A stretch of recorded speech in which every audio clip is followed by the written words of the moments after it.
This story begins with Zhang Yi, who blames himself for not having friends and not having parents who worries for him. Tired of playing, he goes to sleep. But when he opens his eyes, he sees a horned girl and he asks what is she doing in his house. But she says that she is not in his house, so he takes a look around and he thinks he is hallucinating. Zhang Yi notices the other people and realizes that he has been set to another world. And the girl asks the priest if he really is the true prophet. And he says that the prophet must be carrying a magical ring just like hers. Zhang Yi shows his ring and realizes that she also has another one just like his. She can't believe that someone without magic powers could be the prophet, and she also gets mad because he belongs to the human being tribe. Zhang Yi says that he doesn't understand anything, and he says that he bought that ring in a street store. So she tells the priest that he can't be the prophet since he is so weak. But he says that there was no mistake summoning him, and Zhang Yi will be the prophet that will save demon tribe of being extinguished. Zhang Yi, not knowing what's going on, asks them to tell him what's going on. So the girl introduces herself as Isabella, Osa the Demon Queen, and she says that day they were going to sing a peace treaty with human beings, but she didn't expect that her commander Lillian would betray her with the help of other humans. And while being disarmed, she took a big part of her magic powers, but she could stay alive thanks to the sacrifice of her 4 stronger subordinates. Hearing all that and seeing that he is in another world, Zhang Yi was planning to become the protagonist of the story. He asks why doesn't she hide on the mountains, but the other girls say that they are escaping from humans, so she summoned the prophet so he could help her, but they were disappointed since he was useless. In that moment, Isabella starts to feel bad and she transforms into a girl looking like a human being, and the priest says that this is because her aura has depleted completely, and they blame Zhang Yi because she used all her energy she had left to summon him. In that moment, some gentlemen say that the humans are already inside the realm and they escort Isabella so she can manage to escape, and the priest would stay to buy them some time so they can manage to escape.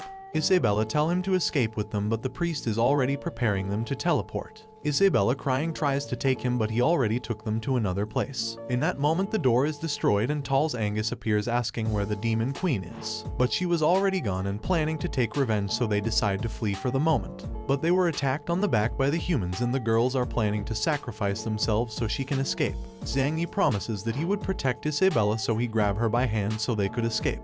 But she wanted to stay and fight and die with them. Zhang Yi says that she does that, their sacrifice would be in vain. So Isabella, crying, sees from afar how everyone dies so she could escape. On their way, they come across with some human knights, and Isabella gets off Zhang Yi's hand and she attacks the knights for killing her subordinates. Zhang Yi stops her and apologizes, and a knight says that he heard that demons used to wash human beings' brains. They were planning to kill them because they thought they were working for the demons. But Zhang Yi on his knees says that they are not working for them and they were not brainwashed. Isabella wanted to kill him for making her kneel before a human being, but he says that by doing that they could survive, so then they could take revenge. But the knight wanted to kill them anyways so he could get a reward. But there is that guy who stops him and orders him to go with his squadron. A knight, noticing that he was the white squadron leader, didn't want to listen. But being a leader, he had authorization to kill. Then the others, noticing that, they decide to escape. He introduces himself as Synopsis, the White Dragon Knight squadron leader, and he asks them when the demons captured them. Before that, Zhang Yi thanks him for saving them, but Synopsis orders him to answer first, otherwise he would kill them. He says that he was captured when he was 5 or 6 years old, and he introduces Isabella as his wife and says that she was also captured by the demons, and Sophisa ends up believing him, and he offers his cape so he could cover himself since he was naked, and he would take them to the human being tribe city, but Isabella didn't want to go. Zhang Yi convinces her to go, and the next day they arrive to the city, where Zhang Yi gets surprised by seeing how the humans respect the knights. Isabella changes her name to Yi Bei so she can't be recognized, and on their way, they get across with this guy from the royal family, called Talsbury. When Sophis sees him, he orders his knights to go to the royal palace. Zhang Yi asks who he is, and a knight says that he has a higher rank than Sophis by being a regent's son. He says that the current king is very young and the regent supports him making decisions, so he is above every man. Sophis greets him politely, but when Barry notices that he is not the Red Dragon's Knights leader, he despises him. But Sophis asks him why the Red Dragon's Knights were ahead of them, that they were supposed to sing the peace treaty with the demons, and he says that the new king's orders were to kill the demon queen. Then Sophis' father, who was the imperial leader, arrives. He is called Dita, and he says that he heard his son was in town and he decided to show up and say hello. Zhang Yi is amazed by the fact that Sophis' father was someone important in the kingdom. A knight tells that Guro is close to the king, and also he and the regent has very different political points of view. In that moment, trumpets can be heard since the Red Dragon's Knight squadron arrival. They were carrying the priest's head impaled in a sword. Watching that, Isabella wanted to kill them all, but Zhang Yi calms her down, and while watching, Angus promises that H will kill him, Angus thought that Guro came to welcome him, but he says that he was going to see the king and both decide to go together. His son Barry gets close to him, but he threatens him and says that if he keeps on playing he will kill him, and they went without him. Then both decide to get out from the human realm and they take them to their new home. Xiang Yi is surprised by the fact that it was so big. In that moment some servants appear. One of them introduces herself as Alina and she was going to feed them.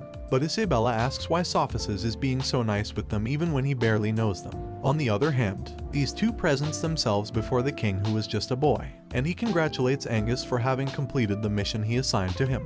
But Guro says that what Angus did was a crime, because the mission was to sign a peace treaty with the demons, not killing the queen demon. He also says that if the missing demon queen returns to the demon tribe, she will bring war against humans and they will lose a lot of people. Angus says that before they could sign the peace treaty, Lillian told him that she had her people's support to rebel and that if they helped her become the new queen, she would make a strong relationship between the two tribes. Then he delivers a letter to the king about what they had agreed with the queen. After reading it, he congratulates him for doing well his job, but Guro says that there's a mistake, because he does not believe the demons agreed so easily to accept their new queen. The king says to leave everything in Angus' hands, and being the king, he obeys, making Angus happy and Guro sad. Then we see Xiang Yi taking a bath and asking himself how to get back to his world, because he doesn't want to be in this world since he saw so many people die before his eyes. Then Sophices arrives to take a bath with him, and Xiang Yi thought that all that good treatment they were receiving they were going to take it back slowly. But he came to tell him that they were going to send people to look for his family, and Xiang Yi lies, saying that since when the demons brainwashed him, he can't manage to remember anything from his past. Sophices tell him that he had a brother called Sophisac and the demons captured him, and he asks Xiang Yi if he knows him.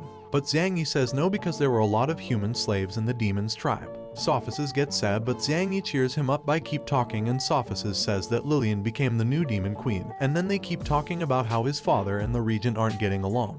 And when they finish with their bath, Alina takes him to his room, and when the door opens he finds Isabella changing her clothes. She was nervous at the beginning, but she closes the door rapidly and she says that he should stop treating her as the demon queen since Alina had been watching and since he told everyone that they were married. They put them both in the same room, so they should behave as a married couple to avoid suspicion. Then they hear someone approaching and it is Alina, so they start making love to make Alina leave. But they were only making sounds to fake it. Xiang Yi was taking it too far, so she hits him and makes him go to sleep in the floor. Xiang Yi asks her how to get back to his world and she says that she doesn't know, making him sad. But he remembers about the rings and he asks Isabella for hers. He put them together and tries to get back on his own, but all in vain. On the other hand, Alina finds Sophices and he tells her not to interrupt Isabella and Xiang Yi. Alina asks why is he helping them, and he says that when he knew Xiang Yi he felt a familiar connection and he thought he was his lost brother since he resembles so much. Alina says that she was happy for him since she hadn't seen him smile in a long time.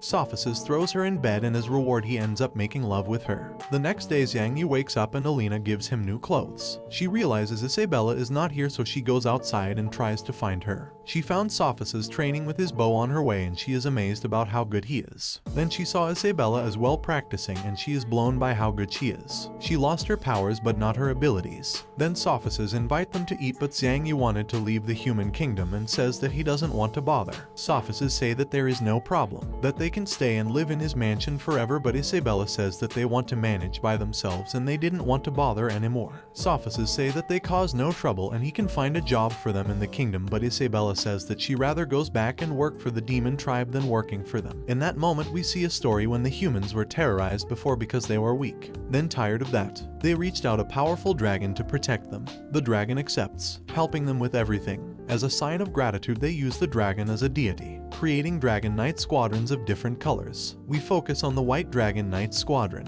which is the king's personal cavalry, and there are two ways get into the squadron. One is to demonstrate that strong enough and worthy to serve the king, and the other way is by obtaining a diploma from an honor school in the capital. She says that she wants to be an honor student in that school to get stronger, and Xiang Yi thinks that was the only way to get out the human kingdom. She says that she wants revenge, and Xiang Yi scared covers her, saying that they want to save other human beings that are trapped within the demon tribe. Sophices says no, because fights are not as easy as he thinks, but Xiang Yi says that he has other purpose by joining the school. He says that after he graduate they want to help him and his father to lead the human tribe to the top and return them the favor of helping them. Sophices end up believing him and they accept to enrolling them into the school, and he noticed that Isabella had talent for the school, but he suggests Xiang Yi to cook rather than fighting. 2 months after sophists inscribe them and explain the different branches there are in school. He also says that there is a professor who will evaluate them to decide what branch is better for each one, and a knight is assigned to guide them in school.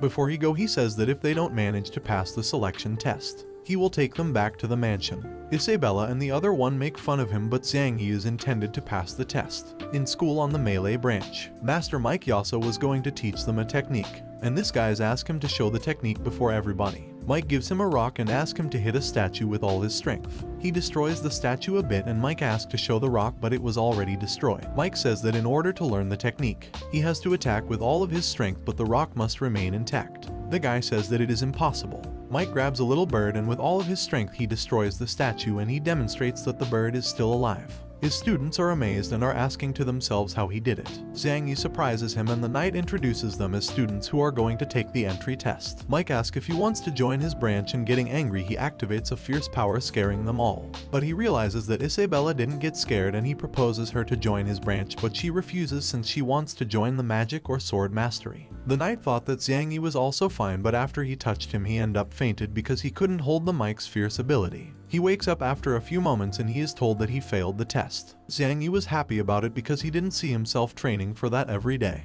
He introduces himself to this guy to be his friend. The guy introduces as Alex Air and accepts being his friend. He says goodbye because he had a fight class to attend, and the knight agrees to take them to magic and fencing. Then we see a training field where Dorona, the fencing teacher, and Wadley Ac, the magic teacher, were fighting to decide which branch would use the training field. Both were equal in powers, but they kept fighting and they use a powerful attack but gets deviated and almost killed an old man. But Zhang Yi manages to save him by a hair, and he was terrified because if the attack would have reached him, he would be dead. Dorona points him with the tip of the sword and asks him who he is because she never saw him by the school before, and Zhang Yi says that he helped the old man from dying, but when he turned to see him, he was not there anymore. The knight says that he is Sophus's friend, and when she heard that name she was desperate to see him, but the knight says that he didn't came.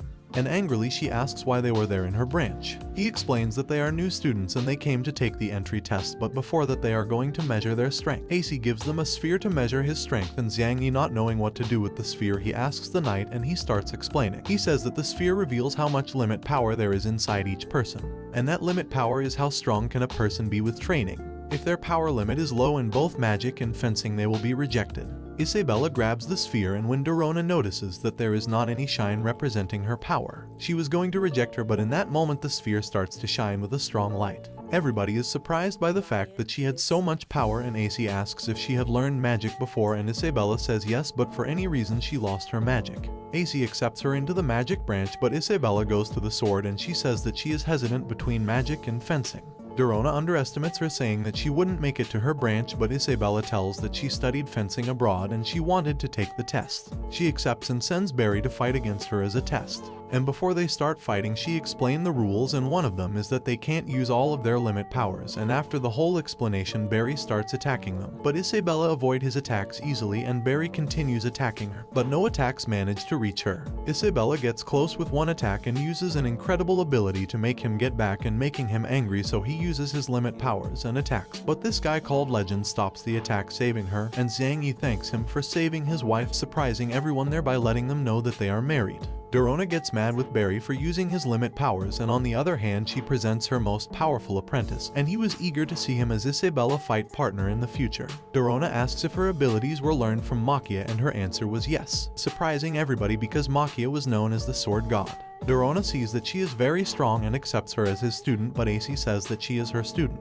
starting a fight to decide which one of them she stay with. But Zhang Yi interrupts and asks for the sphere so he can measure his powers. He thought that he would have a big power to become the protagonist of that world. But minutes passed and the sphere wouldn't start to shine, not even a bit, and AC takes the sphere from him, saying that she already knew the results since the beginning, calling him a useless piece of wood. The other students also starts to mocking him, and the knight explains that the term useless piece of wood is a person that has no power limit, making him sad. Isabella yells to the other students to shut up, if not they would have to face her. Zhang Yi hears that, recovers and says that even if he has no powers, Isabella would always protect him, and before he goes to try another branch he cheers her up and wished her luck in whatever branch she chooses. On his way, Zhang Yi asks the knight if he could join a branch without having any limit power. He says yes, but for now, He can't choose a fighting one. After a bit of walking they reach the forging class where he see that they were drawing a sword, but their drawings were terribly bad. Zhang Yi thought that in forge classes you would have to be hammering all day to create objects, but Master Ascian Martin says that he doesn't know anything about forging. The knight explains that he was captured by demons and he doesn't know anything about forging, and Martin shows him how the forging is in the human tribe. Martin grabs an enormous brush and draws a sword in the floor, and with one word he makes the drawn sword merging out of nowhere. Martin says that this is how humans create things, and if he wanted to forge he had to have a gold alignment crystal. Zhang Yi, not knowing what that is, he asks how to use it. Martin explained that with those crystals he can create things just as he saw with a magic brush, and Zhang Yi gets sad because he thought that he needed limit power to use it. He says that limit power is not necessary in the forge. Hearing about that, Zhang Yi kneels and asks him to teach him how to forge. Martin asks for a drawing as tests and he draws Dorona's portrait, surprising everyone with his drawing skills. Martin accepts him as his student, and before joining a partner he says that he has to know the rules of forging classes. He says that he must be very careful with what he creates and be responsible if something bad happens, and he cannot create living objects. Zhang Yi accepts and thanks Martin for accepting him into his branch, and Martin gives him a brush so he can begin with his classes. Later on, Guro arrives very angry to the king's palace, where he asks for an explanation on why the regent wants to execute the agriculture minister and the leader of the Grey Dragon's Knights. Angus says that the agriculture minister gathered with the East Beast's tribe and the Grey Dragon's Knights leader ordered to bring food to them. Guro says that they did it because that tribe was struggling with drought and food, so they sent food to be able to get along with them. He asks to reconsider that decision of killing them, but Angus shows him that some beasts were already captured and one of them will be the sword god, Makia. He also shows the heads of the agriculture minister and the Grey Dragon's Knight leader. The king is confused and asks Angus why he did it. Angus says that as the king is a good person, he did the dirty job for him, and he also said that knights from the Black Dragons and Red Dragons are on their way to the East tribe to extinguish them. When Guro hears about that he asks the king to stop that before it caused more tension with other tribes. But the king is afraid, not knowing what to do. So this guy let the chains off on purpose, and Makia, noticing that his powers were coming back, shouts that he will not let his people and his tribe to be extinguished and attacks the king to end everything. But Sophisis stops his attack and he stabs Makia, ending with his life. And this guys get near the king to see how he was, and he gives the final blow to Makia. The king gets petrified, scared by that beast, and Guro realizes that everything was planned by Angus, who accepts it with an evil laugh. After that, Zhang Yi is walking towards some portals, and not knowing where they would take him, he asks a knight, and he tells him that those portals takes you from the academy to the residence. He also explains that if he wanted to keep studying in the academy he would have to live in the campus. Zhang Yi asks why he doesn't return to where the knights are, but he gives him a key and says that if he doesn't want to live in the campus, they would teleport him back to the mansion. But if he wants to live there, the knight would live with him. Zhang Yi is a thankful act. He will try to find Sophis's brother when he get back to the demon tribe. On the other hand, we can see Sophisis with Guro going to the king to try and make him reconsider some things when making important decisions. When they arrived, a knight told them they already knew they were coming, but the king orders were that only him and Guro could be in the room. Guro tell him to wait outside, getting in alone, and Sophisis had a bad feeling about letting him in alone. Guro called the king, but he wasn't there, and Angus appears from the shadows and says that he sent the king to practice archery. Guro knew that this conversation will not end well. Sophisis was still waiting for his father, and this guy called Sato appears and talks about the Wither Dragon's Knight squadron should be led by the king, but being just a child, that power had to be passed to the regent. In that moment, Sophisis realizes that something wasn't right, and after seeing the knights he was planning to enter the room, but Sato stops him. Sophisis with a sword in it asks what will they do to his father. Nothing, says Sato, because Angus is inside and he is making him see the true state of the capital. Sophisis asks more questions, but Sato leaves. On the other hand, Zhang Yi decided to stay in the North Campus, and when he opens the door, he finds Isabella changing clothes again, but she doesn't care since he already saw her before. Isabella talks about how good they are treating them in the academy, but Zhang Yi suggests escaping the academy, but she refuses because the academy controls their students very well, and they would notice that they are not in the room. She explains that the academy has a magic field surrounding it, and in her state she would not be able to break it. Zhang Yi asks her for another plan, and she says that they must wait until she gets stronger in the academy. She also said that the demon tribe only accepts strong people as leaders, not somebody weak, and she gets sad when Zhang Yi sees that. He promises her that he would take her back to the demon tribe so she can be the queen again, saying that he chose the forging branch because it is destined to be powerful. Then he asks her what branch did she chose. Isabella says that she chosen both so she could recover her strength quickly, and both teachers accepted. Zhang Yi takes advantage of the conversation to get into the bed, and they kept talking about how they could become stronger quicker. Then when she saw him on the bed, she asked him to leave, but Zhang Yi says that he is just pretending to be a married couple, making her blush. They keep talking, but Isabella throws him out, threatening him with a sword, and he goes to the floor where he starts thinking about things he can create with his magic brush. The next day, Isabella wakes up, and when seeing a silhouette in front of her, she grabs her sword asking who is there. But when she sees it well, she realizes that it is a statue made by Zhang Yi, and after getting out of bed she sees other objects, asking to herself what could it be. Then she hears some noise in the living room, and she realizes that there are other creations made by Zhang Yi, and she was planning to ask him everything about those creations in the night. In Forge class they were waiting for Zhang Yi, but as he didn't arrive they were about to begin with the class. But in that moment Zhang Yi arrives with a bicycle, and everyone is amazed by Zhang Yi's creation, because in that world vehicles boosted by human didn't exist. When Martin sees the bicycle, he gets on the bicycle and Zhang Yi teaches him how to use it. It gets complicated at first, but later he managed to drive it. Then Martin destroys the bicycle for not breaking, leaving everyone disappointed because they all wanted to try. Zhang Yi promises that he would create another bicycle, but he couldn't in that moment since he ran out of gold alignment because he spent all night trying things. Zhang Yi realizes that the forge works with thoughts, and he asks to himself what would happen if he built objects from his world. So he built a cell phone as a trial, but it didn't work since he doesn't know how cell phones work, and he kept on building useless technological stuff because in his mind he didn't know how they worked. Then they get back to the class where Martin gives him another gold alignment stone, and he was going to explain how to differentiate gold alignment stones and its uses. Martin gets his briefcase out from the forge, and she explained that they can use the stone just like a blacksmith does, but that would harm the user. He says that 2 decades ago he was visiting the dwarf tribe to improve his forge, and he saw that they made really beautiful objects, but the one creating them suffered damages to his body because they used hammers just like the blacksmiths did.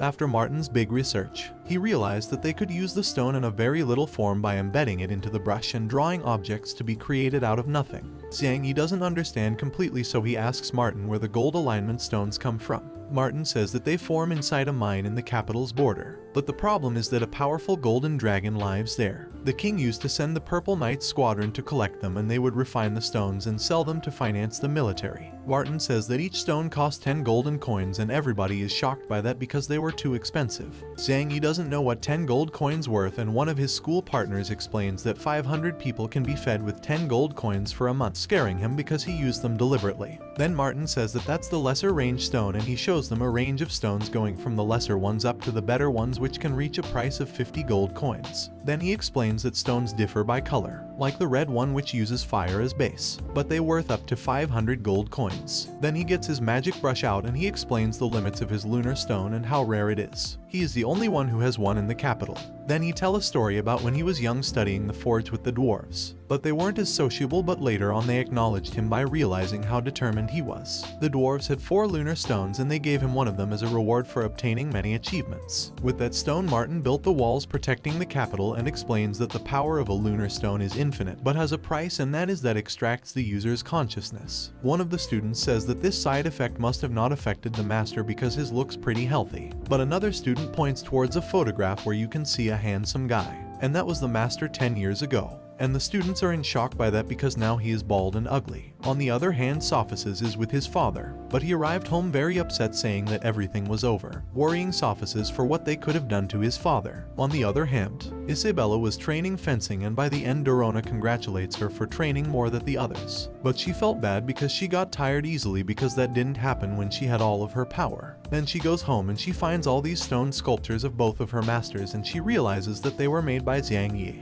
Isabella takes a blueprint, and Zhang Yi says that those were dwarves' tribe's blueprints where they were creating steam machines, surpassing the intelligence of the demons' tribe.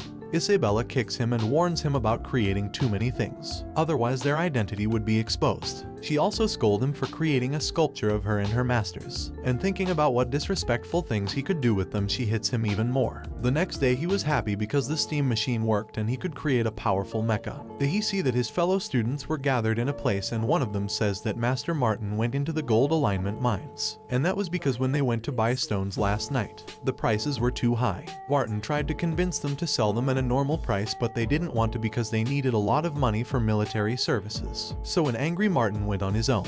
to look out for stones, but his students were worried about him because he was just a forging teacher, and he alone could not take down a dragon. Zhang Yi was going for help from the other teachers, but one of his friends stops him because they were in an audience with the king. Zhang Yi was very angry for doing nothing about it, and then he sees Alex and he offers him money and tell him to go and buy 1 gold alignment for his magic brush. Zhang Yi builds a car with that to go and save his master. On the other hand, Martin is arriving to the mine, but one of the knights didn't want to let him through because only purple dragon knights were allowed to enter the mine. Even with all that, Martin gets in and starts looking out for gold alignment. Then we see Zhang Yi and the others arriving the mine and planning how to get in to look for their master. But then an explosion occurs and they see dust coming from inside and Martin getting out from it with the gold alignment. He also defeated some monster with the weapon he invented with the dwarves' help. The guy was happy with his gold alignment, but they could use them already because they needed to be refined. But the problem was that the refinery team worked with the Purple Dragon Knights. And in that moment some knight surrounds them and the refinery master calls him out for getting into the Purple Dragon Knights' territory.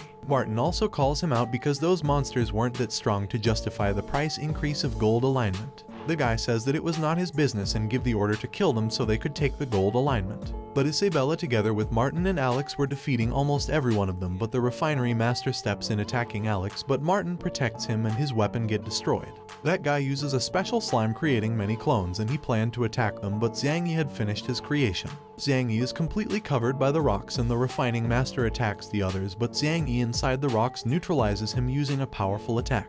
Then he throws another attacks to the other master, but he manages to deflect it, hitting his knights, and everyone is surprised to see a mecha getting out from those rocks. The purple knights get scared to see that mecha, and Martin is surprised even more because the dwarves wanted to build something like that but they couldn't, but Zhang Yi did. The refining master attacks him with everything he got, but no attacks could manage to damage that mecha, and Zhang Yi starts defeating those knights and capture the refining master and threatens him, saying that they must not mess with them. And we can see that the ones behind all that mess were the regent's family. Since they wanted to earn more money, they was planning to raise their prices of gold alignment. But a soldier arrives saying that the Forge branch gathered the gold alignment and also they captured the refining master, surprising everyone. Zhang Yi and his group arrives to the kingdom, but the purple knights won't let them through, and behind them were the people who raised the prices, and they ordered to capture them for breaking the law by collecting gold alignment without any permission. But Sophices arrives with other guys and says stop, and he tell Barry that the king sent him to stop Martin. Barry doesn't buy it, but Legend being his uncle, he releases his power, making him obey the new orders given by the king.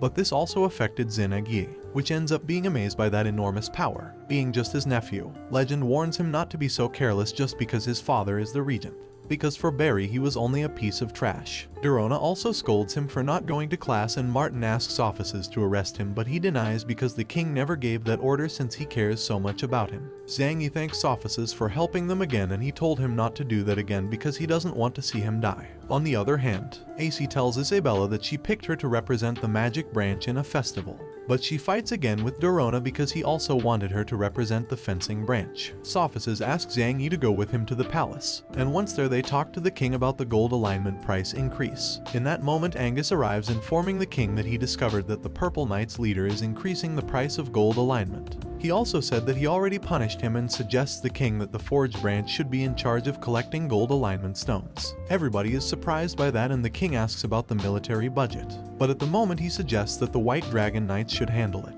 Zhang Yi asks to himself why Angus is helping them, and the king accepts those suggestions. And he asks a favor to Martin, to build an arena in 10 days for the upcoming festival. When getting out, Sophices ask Angus why he helped them, and he says that he did it because he is a very important general. Then they continued talking, and Angus says that he helps the king making decisions to make the empire get better because the king is very young to make important decisions. Sophices say that he shouldn't take advantage of his power, making Angus angry. Angus then asks Sophices if his father didn't tell him anything about what they talked the last night. When Sophices remembers that he asked him what did they do to his father because he arrived home very upset. And they were about to start a fight, but some soldiers arrive and tell him that his father hanged himself in the library, and Sophices got scared, and the other were surprised. That night Zhang Yi were depressed about what happened to Sophices. He didn't want to feel bad, so he asks Isabella what branch she decided to represent in the festival. She said that she will represent fencing and science branches. He starts bothering her, saying that she should join Legend in the magic branch, making her angry again. The next day Guro's body is getting buried. Isabella and Zhang Yi wanted to help Sophus taking revenge against Angus, but Dorona says that it was pretty difficult because Angus is the most powerful human, and when he was young he was the only one who could hurt the ancient demon king. Sophus says that he wasn't his biological father, and then he starts to talk about his past when they were very poor, but he was very happy living with his parents. But one night the village was attacked and his real father was killed protecting the village. But yet his death was in vain. Sophus found his parents' bodies but not his brothers, and some days later he found out that he was sold to the demon's tribe. In order to save him he trained so hard and he joined the army where he acquired combat experience, and one day Guro visited the squadron where Sophia's was. And after seeing how Sophus killed one of his partners, Guro asked why he did it. Sophus says that he was nearly dead and leaving him alive would be leaving him with a lot of pain until death came. After that he adopted him and he treated him very well. He wanted to create along with him a world where every tribe could live in peace. Dorona asks what should they do now, and Sophus say he can only give his bets to move on. Then we see Angus talking with a hooded guy, but he left after this girl's arrived, picking the heads of some people, completing the mission Angus assigned. Angus assigns another mission to her. He already enrolled her in the academy where she has to represent the archery branch and gives her a photo of Zhang Yi so she can find her target. The next day the forging branch goes to the old royal arena to rebuild it with the help of Mike and AC. Both of them destroys the arena completely and gathered all the debris so it is easier to rebuild. Martin thanks them. Zhang Yi watches Alex and asks to himself if he has a lot of money since he works carrying forging material. Martin says that he works to sustain his family economically while he studies. And Alex proposed himself to win the festival to obtain money and send it to his family. Zhang Yi asks how much the champion gets, and the Four Eyes says that the winner takes 1,000 gold coins and also a trophy made out of solid gold. He also says they can get the rank of military commander after graduate from the academy, and he gets happy because with that rank he could get out the empire and go back to the demon tribe. While they are rebuilding the arena, Zhang Yi's superiors arrive to help them because they owe so much to Master Martin. Then Martin introduces them as their new teachers who will replace him during 10 days so they could be ready for the festival. Since Forging Branch always finished last every year, they would have a special training so that would not happen again. On the other hand, Legend was practicing his magic, which was very powerful, and after seeing that she was pretty confident that she would get first place thanks to him. On the other hand, Isabella was also training, but she has an illusion where she sees her subordinates' bodies who sacrificed for her, and there the demon queen presents herself, making her remember that everything was her fault by wanting to sing a peace treaty with the humans. She also argues about why she trusted in Lillian. Isabella gets angry and Dorona notices the enormous power she was about to unleash, so she knocks her out. Dorona is surprised to see all that evil power limit. She was even scared. On the other hand, Sophus was walking through the capital. He sees an invention he never saw before in the capital, and he is also surprised to see all those citizens using objects he never saw before, and when looking at other store he realizes that all those inventions were Zhang Yi's. Then he goes to the royal arena to see Zhang Yi, but he is told that he went into the South Forest with Alex. Before he went there, he told them to give Sophus all the money he got inside the gold alignment mine for the military budget, but he didn't want to accept it because that was money recovered by the people entering the mine. But they told him that it wasn't the case because with Zhang Yi's machine they collected gold alignment faster, and that's why prices went down because it's easier. And that's why also home prices went down. Sophus gets happy by the fact that Zhang Yi is making the empire a place where others can live happily without feeling the pressure of money. On the other hand, Zhang Yi and Alex arrives to the South Forest where they found useless wood. And they call it like that because that metal is extremely hard and they can't use it for anything. Zhang Yi wanted to corroborate how hard it was to see if he can create a chainsaw to cut it, but it breaks without making even a scratch. Alex asks why does he want that useless thing, but Zhang Yi says that it isn't useless just because they can't use it, but if they manage to use it, useless wood might become the empire's most valuable resource. The next day everyone is preparing for the festival, and with it the king's arrival. Sophus announces the beginning of the festival and give the order to every branch representatives to step into the royal arena. Each one of the branches steps in, and the festival winners candidates were fencing branch and the magic branch. Zhang Yi is surprised to see only one person in the cooking branch, and they are underestimated when they stepped in because everyone thought that they were there only to make them lose time. Participant called Ninair was angry, but his master asked him to calm to avoid any trouble. After so many branches, the forging branch steps into the arena, but the other are depressed because they always finish last in the festival, and Zhang Yi tries to cheer them up, but Martin was depressed too. After every branch is inside the arena, Sophus explained the competition rules. The festival would last for 5 days and they would be separated by category. The first one crossing the Empire and one day going through the locations to placed around the Empire, and when they get through portals they will get a coin that has a value of 10 points. There will also be 10 coins hidden through the kingdom, and the first 16 contestants with the higher points will manage to advance to a new category. He also says that there also are dangerous obstacles in every location, and once he ended the explanation, a door appears with a very dangerous location. Everyone starts to get in, and the forging branch was scared, but yet they got in, and that's where refinery master Yalu arrives and tell Martin to get their students' tombs ready because they won't get back alive. And this is how the first part of this manhwa ends, and if you want me to release a second part, comment with the word demon.